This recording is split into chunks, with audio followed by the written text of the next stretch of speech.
Facebook থেকে যদি income করতে চান, ফেসবুকের যে ইনকাম করা যে ডলারগুলো যদি আপনার ব্যাঙ্ক অ্যাকাউন্টে আনতে চান, তাহলে আপনাকে মনে রাখতে হবে ফেসবুকের যে আইডির নাম, তার সাথে প্যান কার্ড এবং ডেট অফ বার্থ, এগুলি অন্তত ঠিক রাখতে হবে।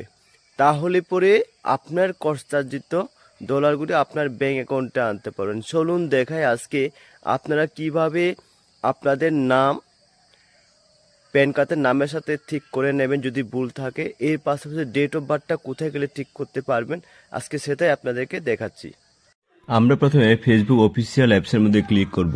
দেখুন ডান দিকে প্রোফাইল আইকনে ক্লিক করব, উপরে দেখুন সেটিং একটা আছে, সেটিং অপশানের মধ্যে আমরা ক্লিক করব। দেখুন এখানের মধ্যে মিটা অ্যাকাউন্ট সেন্টার, সেখানে আমাদের পার্সোনাল ডিটেলসে ক্লিক করব। দেখুন প্রোফাইল আইকনটা দেখা যাচ্ছে, সেখানে ক্লিক করব। এই যে দেবু চাকমা, দেখুন সেখানে ক্লিক করুন। ক্লিক করার পর দেখুন এখানে আমাদের নেম আছে, নেমের মধ্যে ক্লিক